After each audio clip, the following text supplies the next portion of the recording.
नमस्कार दोस्तों, आज की इस वीडियो में हम महिला आईएएस ऑफिसर को मिलने वाली कुछ स्पेशल फैसिलिटीज़ के बारे में जानेंगे। एक्चुअली सभी आईएएस ऑफिसर को सेम फैसिलिटीज़ मिलती हैं, बट महिला आईएएस ऑफिसर की जो फैसिलिटी रहती है वो मेल आईएएस ऑफिसर से थोड़ा डिफरेंट रहती है। तो फ्रेंड, आज की इस वीडियो में हम महिला आईएएस ऑफिसर को मिलने वाली स्पेशल फैसिलिटीज़ के बारे में जानेंगे, जिनमें पहली फैसिलिटी आती है गर्भावस्था के दौरान छुट्टी।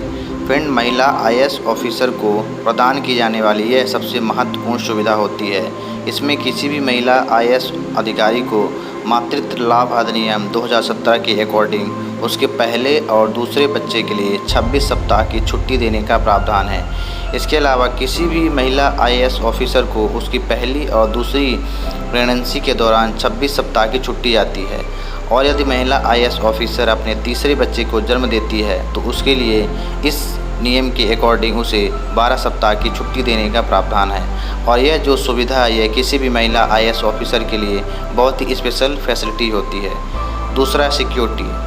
फ्रेंड, यह सुविधा ऐसी है जो न केवल महिला आईएएस ऑफिसर को दी जाती है बल्कि हर एक आईएएस ऑफिसर को दी जाती है। किसी भी महिला आईएएस अधिकारी को उसके सुरक्षा के लिए सिक्योरिटी गार्ड दिए जाते हैं, और महिला आईएएस ऑफिसर को सरकार के द्वारा यह भी अथॉरिटी दी जाती है कि वह अपनी सुरक्षा में सिक्योरिटी गार्ड की संख्या को बढ़ा और घटा सकती है।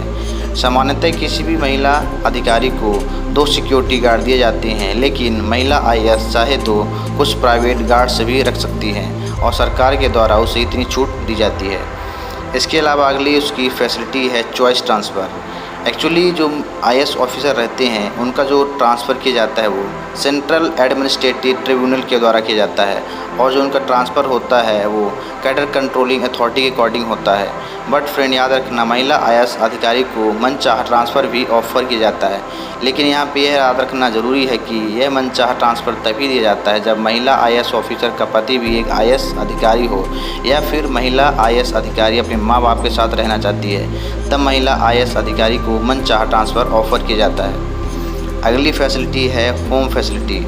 हर एक आईएएस अधिकारी को सरकार की तरफ से स्टैंडर्ड क्लास का बंगला दिया जाता है, और उस बंगले की देख रेख के लिए कुछ सर्वेंट भी दिए जाते हैं जो बंगले की साफ़ सफाई और गार्डन और मेंटेनेंस का काम करते हैं। इसके अलावा आईएएस ऑफिसर को छोटी मोटी फैसिलिटी जैसे ट्रांसपोर्ट, यानी किसी भी आईएएस ऑफिसर को घर से ऑफिस जाने के लिए और ऑफिस से घर आने के लिए एक गाड़ी और एक ड्राइवर दिया जाता है, और याद रखना कि यह गाड़ी सिर्फ ऑफिशियल काम काज के लिए होती है।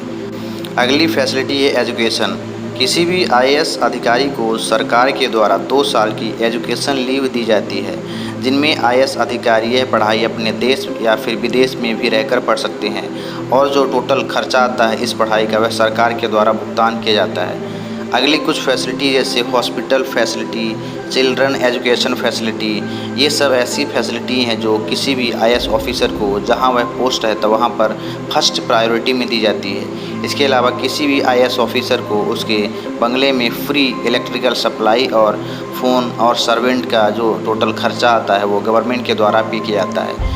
इसके अलावा किसी भी आईएएस ऑफिसर को एक अदर फैसिलिटी यह भी दी जाती है कि जब भी कोई आईएएस ऑफिसर एक स्टेट से दूसरे स्टेट में किसी ऑफिशियल काम के लिए जाता है तो वहां पर भी उसे एक स्टैंडर्ड क्लास का अकोमोडेशन दिया जाता है। और आईएएस ऑफिसर जहां डिप्यूट रहते हैं वहां पर जो कोई फंक्शन होता है तो वहां पर आईएएस ऑफिसर को एक फ्री टिकट प्रोवाइड किया जाता है। ये आईएएस ऑफिसर की ऐसी फैसिलिटी हैं जो हर एक स्टेट और जहां डिप्यूट रहते हैं वहां पर उन्हें प्रोवाइड की जाती है।